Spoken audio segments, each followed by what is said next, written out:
37th parallel on America's haunted highway, it's Pixelated Paranormal, your guide to the unusual and the strange.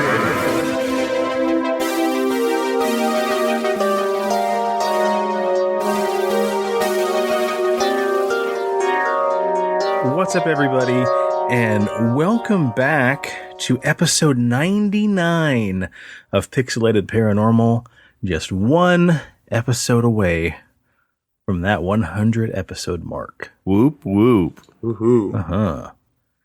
And I am equally as excited for tonight's episode as I am episode 100, because I think I'm bringing some pretty freaky shit to the table for you guys. And I don't think I don't know, you may know the stories, but I'm hoping you don't. You know, I've not read the show notes, so I don't know. It didn't look familiar. I perused the show notes earlier, and I was like, nope, don't know what the fuck this story's about. Yeah, so what I've done is, as I'm perusing and kind of putting together the last little bit of that final episode of Thieves in the Night, I've come across a lot of really neat alien abduction stories and, close encounters of the fourth kind stories. And a couple have stood out as very atypical from your normal, run-of-the-mill little green men encounters. And they didn't really fit the overall notes for that episode, so I thought we would just interject and do these right now and share them with everybody, because I think they're two really equally creepy and very thought-provoking stories. So before we do that, however, Presto, why don't you hit us with that news? When the facts don't matter. You are fake news. So, 6 employees of a fertility clinic in the city of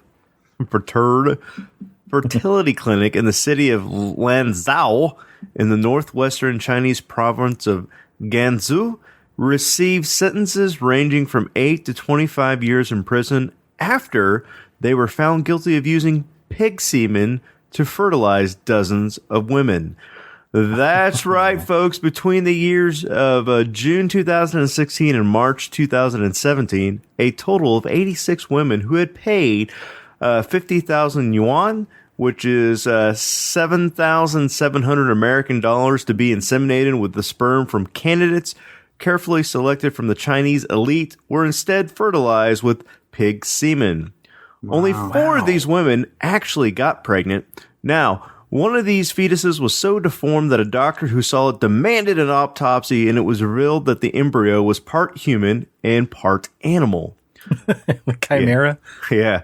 Police investigation then led to the discovery of an unusual fraud involving the this is the best name for a fertility clinic, Rhinoceros Horn Fertility Clinic. Oh my God. And 6 of its employees. They discovered that the clinic was purchasing pig semen from farmers in a nearby village and using it to fertilize the customers. The animal semen was labeled as platinum quality and surprisingly sold at a higher price than regular quality, aka human semen. 6 employees of the clinic were arrested in March, and all of them were found guilty yesterday in the Lanzhou State Court. The director of the clinic, Mr. Wang Hushan, was sentenced to 25 years of imprisonment for fraud. He admitted in his testimony that he had planned the unusual scheme in order to cope with the consistent shortages of high-quality semen, which is hard to find in China. So go ahead, Steve. I was going to say, have you guys seen The Island of Dr. Monroe? Yeah. Yeah. Like, that's what I just posted the picture of that fucking pig thing. That's what it reminds me of. Like, mixing pig semen with, that's just gross. That's terrible. Yeah. Well, I mean, first of all, that doesn't work. It doesn't work. In science. Well, I know. I'm just saying, even, of course, you're not going to have a pig hybrid running around. I'm saying either way, it's nasty. Yeah. Anyways, that's why we call it fake news, because that shit's not possible. But I think it's funny that they're like the quality of Chinese jizz is bad, so they had to use like pig semen. So my thought is, like, if that was a real story, not the pig baby chimera, but the idea of that happening, how many laws are you breaking? Because I mean, like you're posing as you're doing artificial insemination, so that would be essentially sexual assault. Yeah.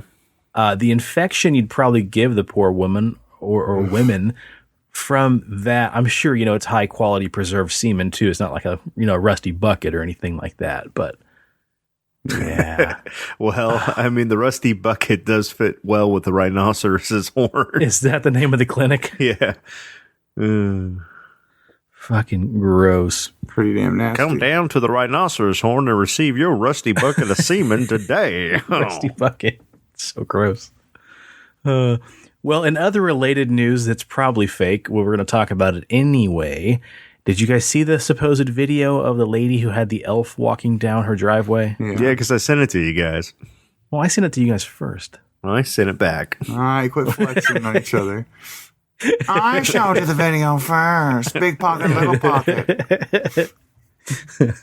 So you guys, we've all three watched it then? Yeah. I also watched The Shadows before it. Yeah, that's right. Nerd.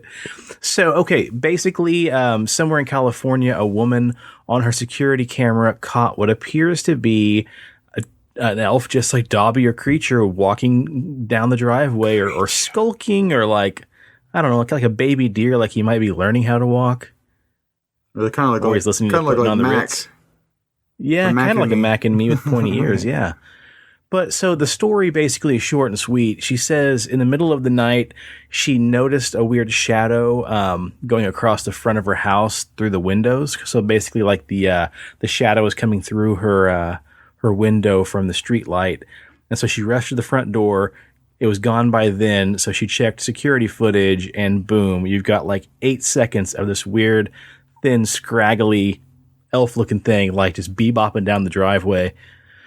But what's weird is, does the thing like just disappear? It does. Yeah, it glitches out at the very end of the video. Yeah, the shadow, you hear its footsteps like scuffing, and it's almost like he's like doing a jig or something halfway through it. Yeah. But to me, it's like, I don't know, just, where's the before and the after video? Don't do this little glitch in the video type thing, like Paranormal Activity stuff. To me, that thing looks fake, but... Yeah, I think it's fake as well. It's making a shit ton of momentum, partially because of Harry Potter. Yeah. But that's my thought. I want to see the full video. I want to see a full video of this thing walking down the end of the driveway and around the corner. Mm-hmm. Because the joke is it just disapparates, at the very end because it kind of disappears. But do the house elves do that? They don't disappear, right? Yeah, they do. That's pretty sure that's how. Remember. Spoiler alert. They escape Voldemort's that's right. big onslaught at the end of like book. See, it's too convenient. Get the fuck out of here. Mm-hmm. It's ridiculous. And in real life and folklore tales, the house elves can disappear into thin air as well. Huh. Maybe we should have talked about this video on that next episode of Thieves in the Night. Yeah. That might make more sense. I'm there for your children. I really hope elves don't sound like that. Pretentious little bastards. Don't stop it out with your boots, Ted. It just disappears. I want house elves with big boots. Well, we can segue straight over to the main topic, because going from weird creatures walking down driveways, these two main stories we're going to talk about are alien abduction cases that feature creatures that aren't your stereotypical, little green men that we often hear in a lot of these encounters. So we're going to first start off with what they call the Pascagoula Encounter. And you said neither one of you guys have heard of this one, huh? Not that I know of. Cool. I think Preston muted and answered muted back. Yeah. Yeah, the answer is no. Never heard of it. Fair enough. Okay, cool. Well, feel free to chime in when you want or sit back in disbelief. Our first story of the evening actually took place on October 10th of 1973. During the early part of the evening, 15 people, including 2 policemen, reported seeing a large oval-shaped silver UFO slowly flying over a housing project in St. Tammany Parish in New Orleans. However, The confusion and excitement this craft caused those 15 witnesses was minuscule compared to the terror it exacted on 2 Mississippi men that next evening. The next evening on October 11th, 1973, around 9 p.m. in Gaudier, Mississippi, 2 men, a 19-year-old Calvin Parker and a 42-year-old Charles Hickson, who was also a Korean War vet, had just hit the banks of the Pascagoula River to go fishing, to wind down from a long day at work. But not too long after they casted their lines into the river, Charles, the older of the two, heard a strange mechanical buzzing noise behind them. He turned his head to see the source of the noise and was astounded to see a large, glowing, egg-shaped object with 2 blue lights at its front, similar to a car's headlights, and it was hovering just above the ground about 40 feet from the river's bank. The craft was 18 feet wide and 8 feet tall. Charles, while he was terrified, still managed to glance over at Calvin, and he noticed he was as mesmerized by the large ship. As the men, frozen with fright, watched the bizarre craft, a door appeared on the front of the object, and 3 strange, gray-colored beings floated out of the hatch, drifted above the river, and they said the entities were gliding towards them instead of walking. Now what's odd here is that these strange creatures weren't the usual gray aliens with big heads and oily black eyes. These are the ones we're used to hearing in most alien abduction scenarios.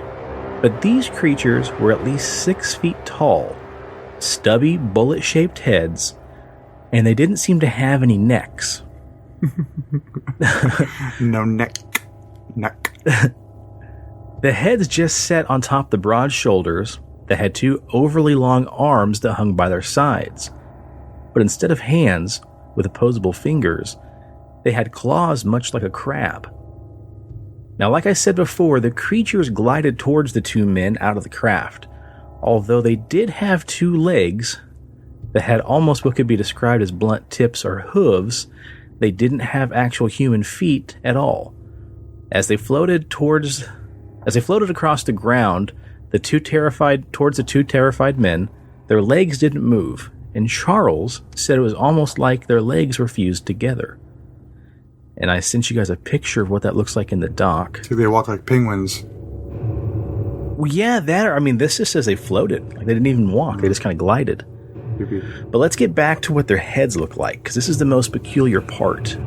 Like I said before, they had bullet-shaped heads without necks.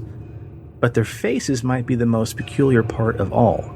They had thin slits for mouths, and where their noses and ears would be, they had thin, conical objects sticking out, much like carrots from a snowman's head. And they had no eyeballs. So we're thinking maybe these 3 strange cones that stick out of their ears and their nose could have been their eyes or some kind of, eyeball type thing. And finally, the creatures were covered in a rough, wrinkly skin that looked a lot like a rhino or an elephant. And they couldn't tell if the skin was a suit or the actual flesh of the creatures. But no matter what you want to say, these are some really, really freaky creatures. Were they from the Rusty Rhino Fertility Clinic in China? They could have been. They could have been harvesting seed. 2 of the beings made their way over to Charles and stood one on each side of him. One of them put its arm around him, and Charles said that when he did this, he felt a sharp pain in his shoulder, much like he was being stung by a wasp. The pain subsided instantly, and then he felt a wave of euphoria hit him, and he instantly relaxed. While he's being escorted to the craft by the 2 beings, Charles suddenly remembers Calvin, and he looks over his shoulder frantically, trying to make sure that he was okay. And apparently, the teenager had fainted with fright. Charles says that while he was terrified, he remembered what his sergeant from the war said, that in the heat of the terrors and horror of war, keep a clear mind, pay attention to your surroundings, and always take notice of where you are and try to find a way out. So while he was being abducted, he did manage to stay coherent during the entire experience. And he said the beings placed their arms under his and his body became numb. And then they floated him into the craft and led him to a brightly lit room in the UFO's interior. This is where he was subjected to a medical examination. He said the room was brightly lit, but had no discernible light source coming from it. All he could see was a medical-like exam table in the center of the room. The beings laid him on the table where he actually floated just above its surface. Then one being went to the wall and pulled a strange device away from the wall that Charles described as a mechanical eyeball-like device, which was floating in midair without any hoses or any wires attaching it to anything. The robotic eye did a scan or an exam of Charles's body. It moved up and down and side to side, scanning his entire body, before it slowly returned to the wall, again floating by itself. The large... What? I was just like, huh.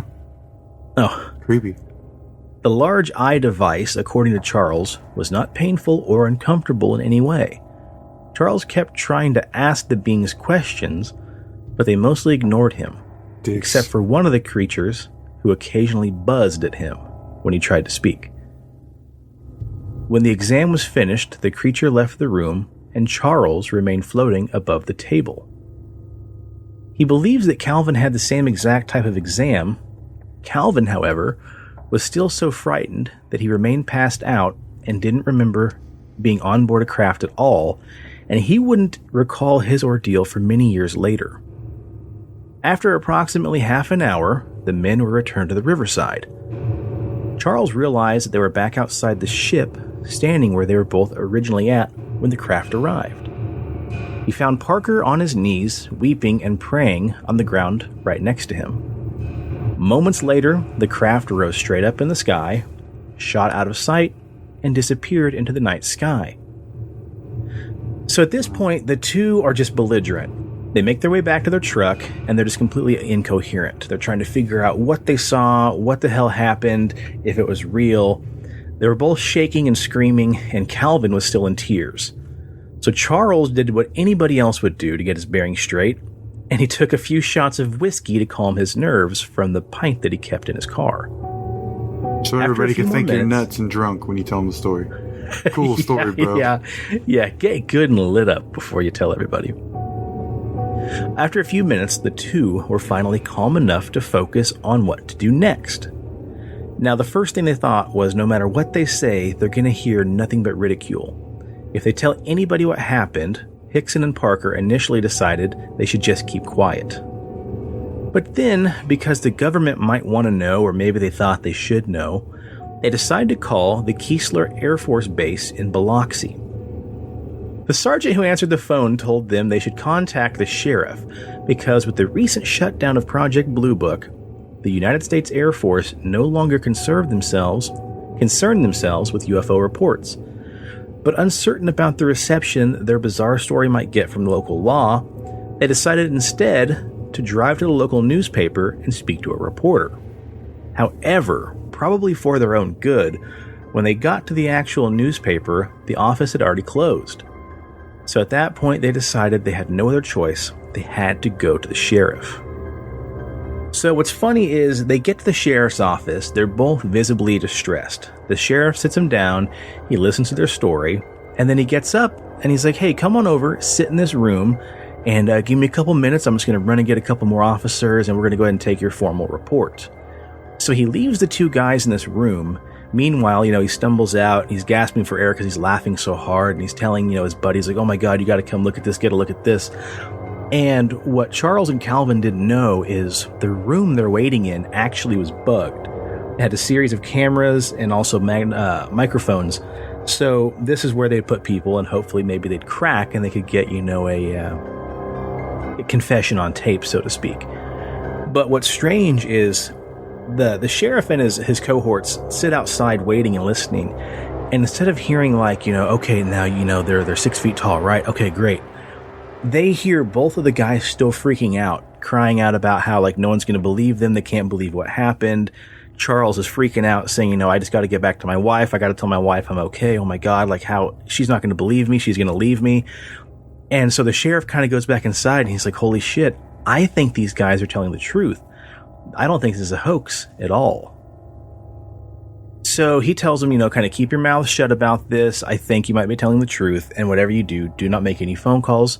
Don't contact the local press. Just keep quiet. Somehow or another, though, the local press gets a report of their tale. Wire services are picked up. And within several days, Pascagoula is just swarmed by reporters and newspaper writers and everything else. So, like I mentioned with Project Blue Book, somebody very famous to that project and other alien encounters and UFO abduction cases is Dr. J Allen Heineck. And I think Preston probably knows that name. Dr. Heineck got involved and he interviewed the two guys, and he's a pretty serious dude, pretty well respected, even though, his primary job in the government was researching UFOs. He says, quote, there was definitely something here that was not terrestrial. And he goes on record saying he fully believes the two men are telling the truth and that he can't prove that they weren't.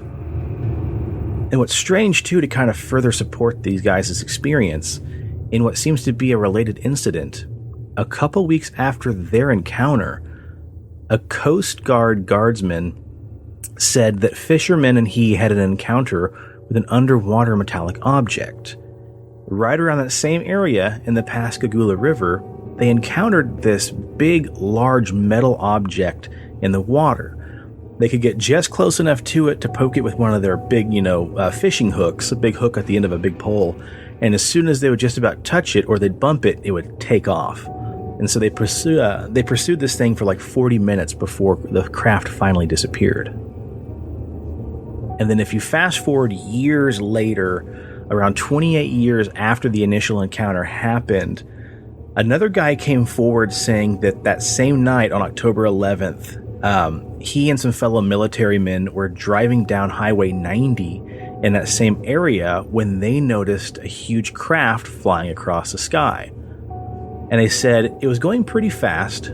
It went down into the wooded area and into the marsh.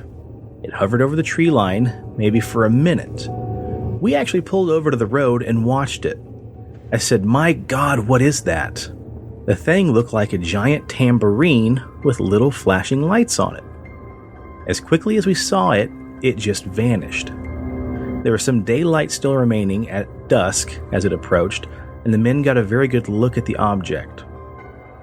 It wasn't as high up as we saw it the first time, but it was real and it returned for a second time. So, you've got military men, you've got fishermen, you've got Coast Guardsmen, all reportedly seeing strange objects. So it does nothing but further kind of support that what happened to these two guys may have actually been real. And then, as an epilogue here, years later, many years later, Calvin finally opened up about what happened to him on the ship too. See, Charles, he went on to do a pretty decent circuit. He would go to a lot of conventions. He'd speak to a lot of groups. He'd do a lot of interviews. He went on cable, a lot of documentary work he helped do. He was not afraid at all to tell what happened because he's a pretty well-respected retired Korean war vet. So he just said, fuck it, I've got nothing to hide. Nobody's going to believe me. And I think his famous quote was, "On my deathbed as I lay dying, if you ask me what happened, I'll still tell you the truth and the exact same story." But Calvin was pretty nervous about telling people what happened because he's very religious and didn't want a lot of people to know what happened because he really feared the ridicule. But he said when he went on the ship, he went into his own exam room, but his experience was a lot different. He said a very attractive woman came in and talked to him. She said that she and her people were much like the people of Earth, and that they even worshipped the same God. But they had to leave Earth and could no longer inhabit it due to the constant need for war and violence of the human species. About right. Yeah. And then she goes on... Way to go, people. Way to go. Right. And now he goes on to say that he actually had more subsequent visits from this UFO and these creatures later on in life, but it kind of became hard and a little muddy to tell if he was telling the truth later on, because it's one of those deals of like, okay, how could maybe I cash in on this kind of thing? So there's a little more to his story, but I decided to cut it off there because I don't want to go too far into La La Land with that guy's story. Sounds pretty intense. I don't know what I'd do if something like that happened. That's like the only thing that terrifies me is alien abductions. Right, me too. Like the only thing. Because like, my first alien abduction movie when I was a kid was Fire in the Sky. And I remember like he falls into the pods of the dead people. I'm like, fuck, aliens kill people. I don't want to be abducted. Right. Yeah, that's all I could think about too when I saw that movie was the dead people and the nasty ass jelly cocoons. Ugh. Yeah. Just imagine all that happening, but then you've got this thing with like, a short stubby head and fucking carrot sticks sticking out of its its ears and its nose with crab claws. Gross. But what they said was interesting about that alien is to them, it almost felt a little bit like this thing was more bioengineered and less like it was actually a bioorganism. So they thought maybe whatever it was, something might have been inside of it, whatever it was. It could have been some kind of suit or propulsion system. Oh, Freaking nuts, man. Yep. space Nazis. Right. All right. Well, let's cleanse the old palate, and we'll get on to the Soviet Union's very own Roswell. So, the second story of the evening takes place in the Soviet Union in a town called Voronezh. The city of Voronezh was an industrial hub that was about 300 miles outside of Moscow. With a population of nearly 1 million people, it hardly seems like the normal kind of quiet or isolated region that is ordinarily associated with strange alien encounters. However, in the early months of autumn, in September, many people in this bustling city began reportedly seeing strange orange lights in the sky that were circling the area. So if we fast forward early in the evening on September 27th, around 6:30 p.m., a large group of people, mainly adults, were waiting at a nearby bus stop on Pudalin Street when they witnessed what they would describe as a large, oval-shaped object, deep red in color, and illuminated or glowing. They estimated this craft to be approximately 45 feet wide and 18 feet tall. And it was circling above a large public park area known as Levo Berenjny's Park, a name that I will only pronounce once in this story. Witnesses swore that the strange craft hovered less than 40 feet above the ground, so close it was close enough to disturb some of the treetops and even the grass below. The group of nearly 45 people watched as the strange craft lowered down below the treetops, where it disappeared and remained out of sight for about 5 minutes. Then strangely, just as suddenly as it had arrived, the UFO soared away, leaving the eyewitnesses perplexed but equally amused. They had just enough time to briefly begin to speculate amongst themselves what exactly it was, when out of nowhere, less than 5 minutes later, the craft rushed back down below, disappeared behind the treetops, and back into the park yet again. Briefly before taking off for a second time and finally disappearing for good. Now, while the people at the bus stop were beyond confused and admittedly scared of what they just witnessed, what happened at the scene of the UFO's landing was what is truly terrifying. At the same time the people at the bus stop witnessed the strange craft floating above, a group of young middle schoolers were at the park playing soccer. Suddenly they heard an odd whistling noise and saw the sky around them begin to glow a strange pinkish glow. Then, much like what the bus shelter saw, an orange craft approached the group and began to descend downward toward the ground, about 20 feet away from where they were standing. Once the UFO lowered down to about 5 feet above the ground, it changed color to a deep red, and then began to silently hover in place. According to the kids, a hatch on the underside of the still hovering craft opened to reveal a bizarre, otherworldly creature that they all described later as being long-armed, again necklace, with a small knob-like head. The creature was clad in a silver jumpsuit with bronze boots, and it was so large it appeared to fill the entire hatch opening. In ancient Greece, there was tales of an island that the people that lived on the island were called We're strong as 10 men.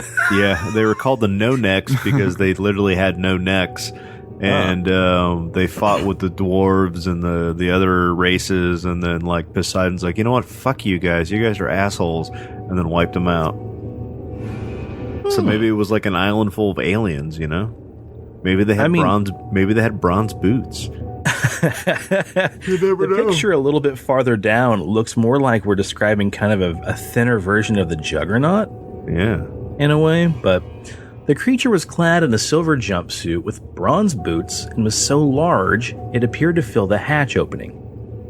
As if the creature's immensity wasn't disturbing enough, eyewitnesses said that there are 3 luminous eyes wedged into its tiny dome-like head. The being's 2 outer eyes were whitish, with the center eye that was set slightly above the other 2, bright red and swiveling like a radar. Holy fuck balls! It's the Juggernaut! You are fucked! He's coming! It's Juggernaut, bitch! They also claimed that the alien had a disc-like object attached to its chest. But possibly the most important detail about the entity was this thing was 9 feet tall. This bizarre being seemed to be methodically scanning the terrain below when it then sealed the hatch and disappeared. The craft then extended 4 like support legs and landed softly on the grass. The kids said that the weight of the craft must have been immense because the ground was visibly eroded where the support legs were embedded into the soil. At this point, the alien that was seen through the opening hatch now emerged from the ship, followed by 2 more equally colossal creatures that shared the same creepy 3-eyed faces and the same dome-shaped heads. These entities walked with a heavy gait and were followed by what the witnesses described as a box-like robot, with pushed buttons on its front side. One alien adjusted one of the controls on the robot's chest, enabling it to walk about in a mechanical fashion.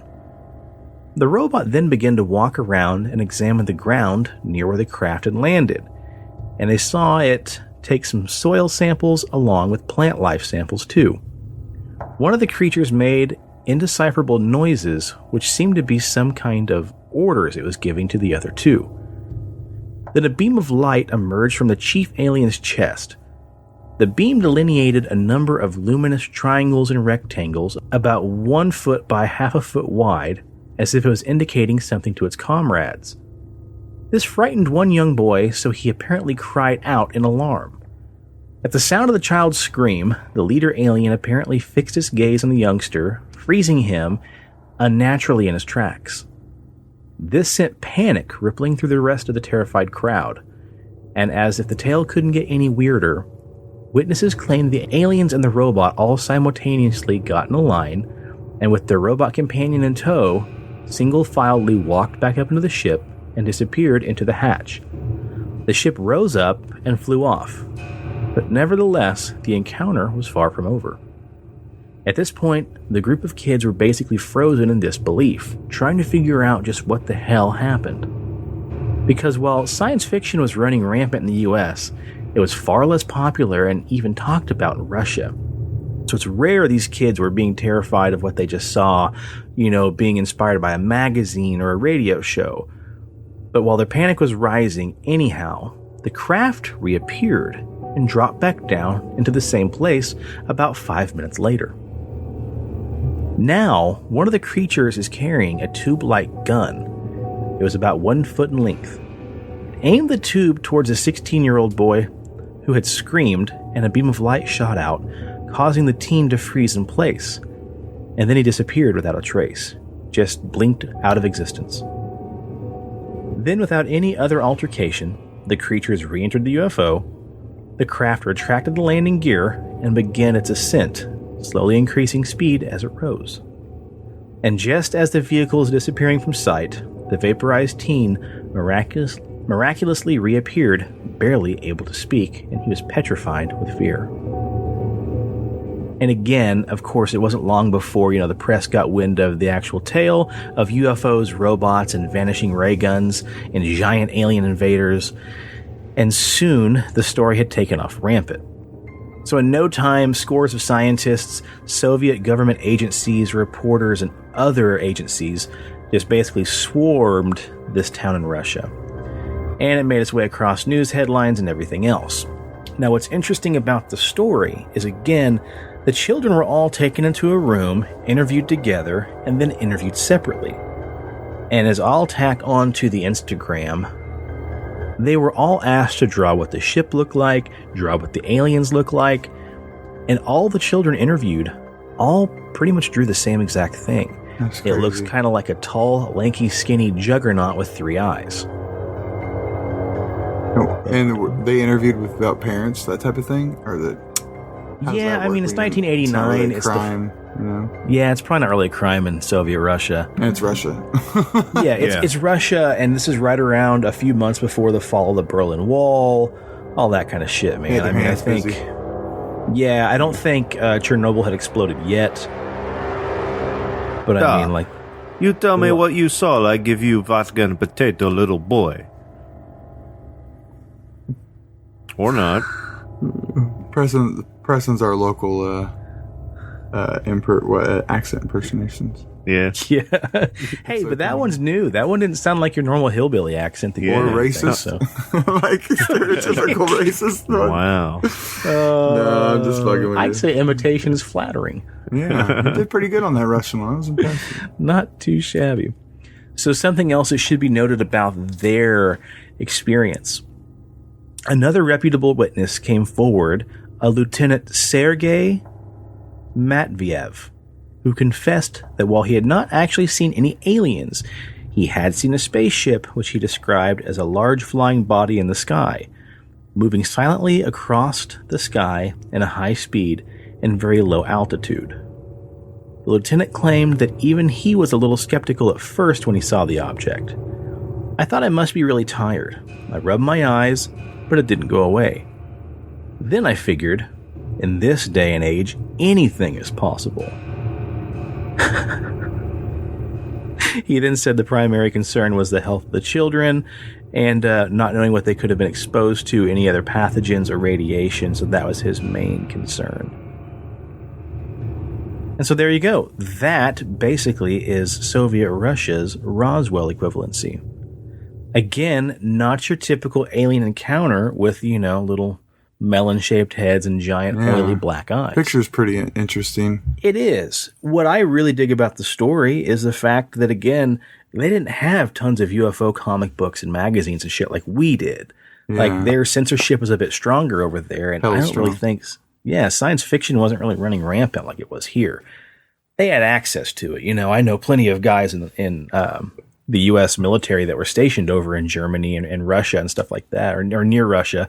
They had plenty of horror movies and sci-fi, but again, that was pretty much kind of U.S. supplied. So this would be the perfect hybrid of Bigfoot in the suit. Yeah, wouldn't it be? Ooh, interesting. Yeah, that'd be funny if one of the aliens like stretched and the fucking seam split and just a big furry poof came out of it. So cheesy. Yep. But yeah, Awesome. those are two, kind of classic abduction cases that I read about when I was a lot younger, and I thought those are pretty interesting. I wonder if you guys had heard about those, and it just seemed like a really nice little side story to get on here. So sweet, it's pretty interesting.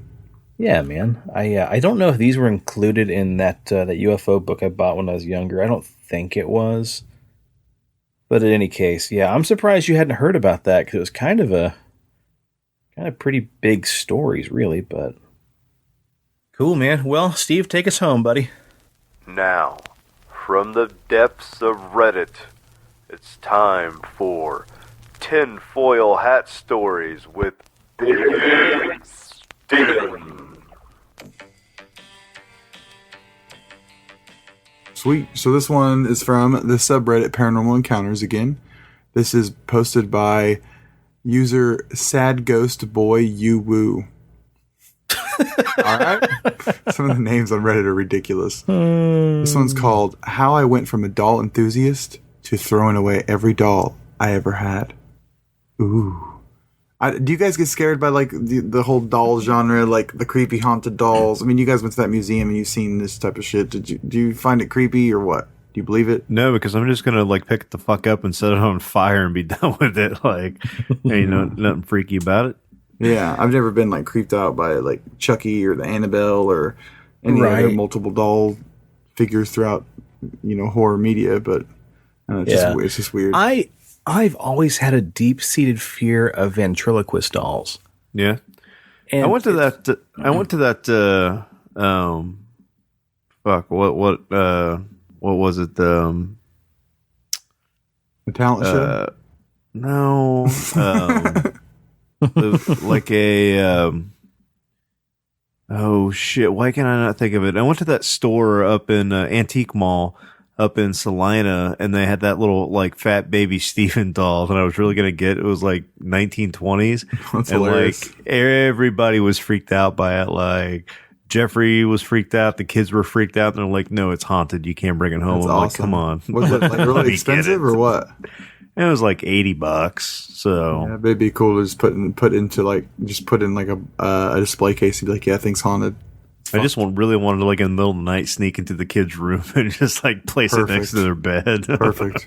Jared's son is obsessed with watching, like, YouTube videos of, like, horror movies. Like, this kid's, like, really taking to horror.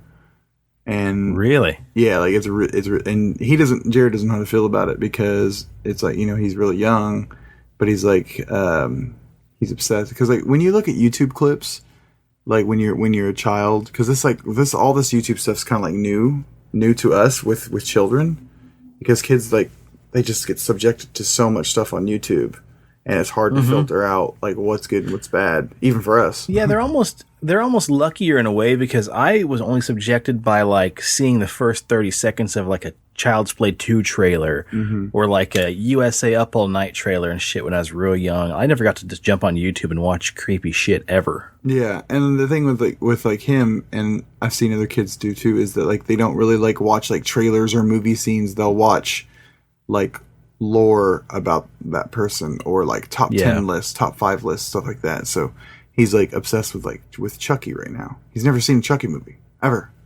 He just knows about it from these YouTube stories and clips and talking about it. And so he asked me if I like Chucky, and I was like, I have the actual Chucky doll. And he freaked out. He's like, that's so cool. So anyway, so this is about dolls, and let's see why this guy or girl, I don't know. I'm assuming it's a boy because it says boy, but we don't assume. So my family and I have lived in the same house for about 4 generations. It's a pretty old house, so it's not surprising the home has had some paranormal experiences. My mom has always been interested in the paranormal, so from a young age, combined with the weird shit happening around our house, I knew a bit about it. When this happened, I was 8 years old, and my brother was about 6. Something to know about my 8-year-old self is that I love dolls. What sucked was our family never had that much money when I was young, so my doll collection was pretty small and random. The only dolls I had were from my father, who I didn't live with, or gifts from my grandmother, and a couple of dollar store knockoff Barbies that snapped if you blew on them too hard. He's like, I always kept these in my room. Always. If I took them out, it had to be in a bag, or I was constantly holding them until I returned to my room where I'd keep them on my bed. I had exactly 6 dolls, a large china doll with fucked up hair from my grandmother, 2 baby dolls I'd gotten from some aunt, 2 Barbie dolls, and 2 baby dolls I've gotten from some aunt, 2 Barbie dolls, and one of those MLP dolls that look like a high schooler from my dad. Creepy. So yeah, you have my mom used to collect dolls, and I remember when we were younger, she had them like all in these like fancy. I mean, it was a large collection. And during one of her manic episodes from her mental illness, she ended up selling all them for like a case of beer. And I remember my dad being like extremely pissed off because it was worth like thousands. They were like China dolls, and it was like a whole collection, like brand new in the box. It was nuts. She'd been collecting them her whole life. Yeah, it's pretty nuts. So this person says, I'm now 13 years old and terrified of dolls. This is just one of the reasons why. Some backstory. I'm assuming this happened on a Sunday. This was over 4 years ago, so I can't remember every single detail. The days prior, my best friend at the time had come over for a sleepover. She, like I do now, hated dolls, so we decided that we'd have our camp out in the living room all the way across the house. Keep in mind, the living room and my old room were at literal opposite corners of the house, so we brought a few large blankets and laid them down in the front of the TV. This day was the day after said a friend had gone home, and since we were all feeling lazy, we had left a large blanket on the ground. At the time, the only people living in the house were me, my younger brother, my then stepdad, and my grandmother. My grandma is disabled and often stays in her room that's close to mine. She rarely comes out, actually. Even to this day, her room is the largest with a fridge and half a bathroom, so she usually only comes out of the shower, blah, blah, blah, take a shower, like, okay, whatever. That morning, my stepfather had decided to take us to a graveyard. He, like my mom, was fascinated with the paranormal, and he'd often take me and my mom out to one of the ghost recorder things and through cemeteries and places where people were buried. He was always respectful, but it was just another weird thing he'd do and drag us along for. Sometimes I think the things he and my mom did were one of the reasons so many paranormal things seemed to happen to us. But that's what we did that day. I can't remember if anything ever happened as he did his ghost recordings, but afterward we went and got pizza. Sweet. We came up. You can tell this is written by a 13-year-old. Sorry if this is boring. It's almost done. We came home after a few hours after noon. I don't remember why, but I think I had to use the bathroom really bad. So when we got home, Mom just gave me the key to go inside while she and my stepdad got the pizza. I took the key and quickly pushed open the door. I was about to dart down the hallway before something caught the corner of my eye. Something that was not there when we'd left. My sneakers skidded to a halt, and I turned around and looked down at the blanket from the TV. Slowly, I walked towards it. My blood ran cold. There lay all 6 of my dolls arranged in the perfect cross facing me. I was 6 of my dolls arranged in a perfect cross facing me, as if they were waiting for me to walk in, just like I had, and see them this way. And when I say a perfect cross, I mean perfect. The largest doll was the center, laying down, eyes open, even though it was one of those dolls that closes their eyes when laying down. 4 days afterward, I tried to keep its eyes open when on its back. They never kept open. My 2 baby dolls were perfectly aligned as if someone used a ruler beneath, and on top was my smallest doll. On the sides were the Barbie dolls turned sideways. Additionally, the at first completely wrinkled up blanket had been completely reflattened against the floor. No wrinkles at all. We hadn't even made it that nice when we first pulled it out. That's what she said. 8-year-old me knew something was very wrong and ran back out to tell my mom. She and my stepdad came and looked, but shrugged it off. These type of things didn't affect me. My stepdad took a few photos, but later helped me put them all back in my bed. That night I didn't keep them there and instead shoved them under my bed before I went to sleep. To this day, that area of the living room will give off weird vibes at night. Anyways, thanks for reading. This is my first post, so sorry if it's bad. Wow. Yeah, fucking pretty dolls. crazy. But, I mean, probably the grandma? Maybe. I mean, My thing is, like, I've never been afraid of dolls specifically, other than like the normal childhood fear of dolls, but my mom had made me a clown doll that was probably like as big as I was when I was like, 5 or 6. And he used to always sit on top of my shelving unit that was right next to the door to our bedroom, and our bedroom was just off the living room. And I remember something I used to always love to do with my mom and dad late at night, which was, 8 o'clock when I was a kid, would be to, try to stay up as late as I could, not make any noises, and just kind of sit, over on my chair and watch Unsolved Mysteries, hoping they wouldn't realize I was still awake. And this one night, like, I remember the Unsolved Mysteries, I could hear the preview of, like, what the stories were going to be. And it was like, tonight's episode discusses, a clown with a menacing plan or something like that. And I'm like, oh my God. And I'm in the bedroom. I turn the light off and I look up and there's that fucking clown sitting on top of the shelf. And I have to run by the clown to get out the bedroom door into the living room. So I stood there for probably what seemed like forever. Realistically, maybe 3 seconds. And I'm like, okay, just go. And so I took off running as fast as I could. Mm-hmm. But because I was a chubby little, kid, my footsteps caused the floor to vibrate. And it made the shelf kind of clatter around, and that clown fell off and landed right on top of me just as I ran underneath it. And in my mind, being little, I thought the clown jumped off the fucking shelf and attacked me, and it was the single most terrifying thing that happened to me up to that point. That's crazy, See, dude. you just try to rationalize your first paranormal experience. That clown was possessed, and it was trying to get your ass. And poltergeist shit. And when I used to stay the night at my grandma's, watching all those horror movies, as I did, my cousin Amy and I used to always be over there, and we used to always catch, like, maybe 5 or 10 minutes of what we used to call the dummy doll movie. And the dummy doll movie, all I remember is it's a ventriloquist doll trying to kill a lady. I want to say the lady maybe goes in the bathroom to take a shower, or she goes in the bathroom and slams the door to hide from the dummy doll. And then the ventriloquist doll has a knife, and at some point it's shoving the knife underneath the doorway of the bathroom trying to stab the lady. But my grandma had a Howdy Doody doll, ventriloquist doll in her closet, and she had this great big storage closet. Wooden balls. And we used to always go in this big closet and like explore, because it was like a huge walk-in closet with all these old toys and stuff. You're lying witch in the wardrobe and that shit. Yeah, and I remember once I went in there and I was trying to climb up on like some junk, and I grabbed a hold of something, and when I pulled on it, the doll fell off the top shelf of the closet and landed on me. And again, I just assumed it attacked me.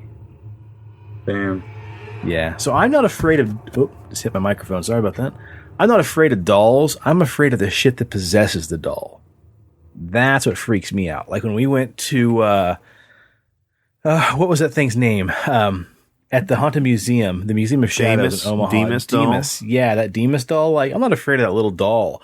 I'm afraid of whatever the hell is inside that doll possessing it. That's what freaks me the fuck out. So I think dolls are just one of those things that you're naturally programmed to either love or be terrified by as a kid, because it's that uncanny valley of they're just like you, just a little bit smaller, and their eyes are just a little bit too big, or their mouth's just a little bit too, smiley, and just fucking freaks you out. Well, should we go ahead and finish her up, plug some stuff, and get out of here? Yeah. Cool, man. Cool. All right, Steve, what you got, man? Cool. Check out our Instagram, PXL Paranormal.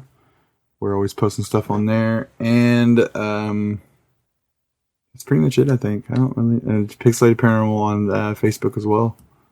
So listen, if you need a beard, if you want a beard, if you want to grow a beard that's going to hide the fact that you do not have a neck, check out BigDogsBeardBomb.com and use promo code PXLPARA for 20% off your order. And check out scents like Bay Rum, Sweet Tobacco, Fresh, Mint, Classic, Citrus.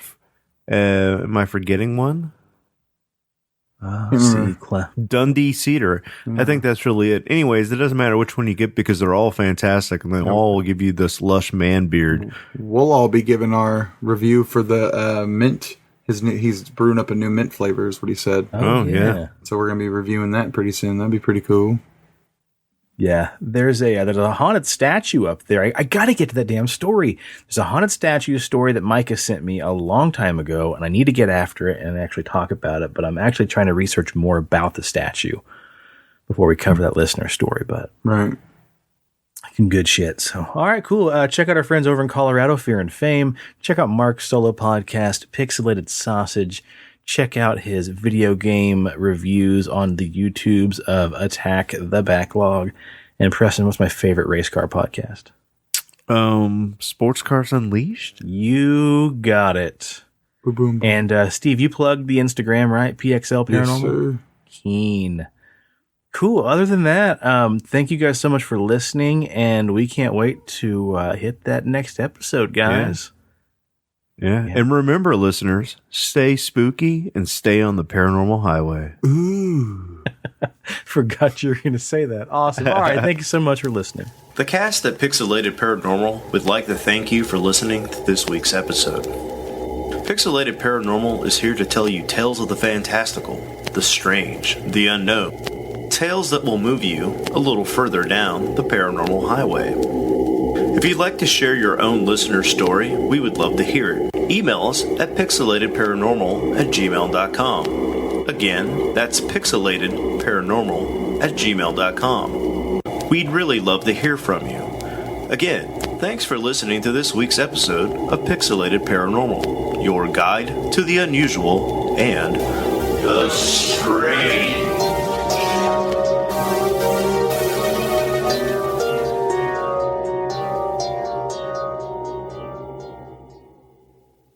All right, let's go with a 3, 2, 1. Pop. Pop. Pop. Did you just choke on your vape? Yeah. God, you're such a douche.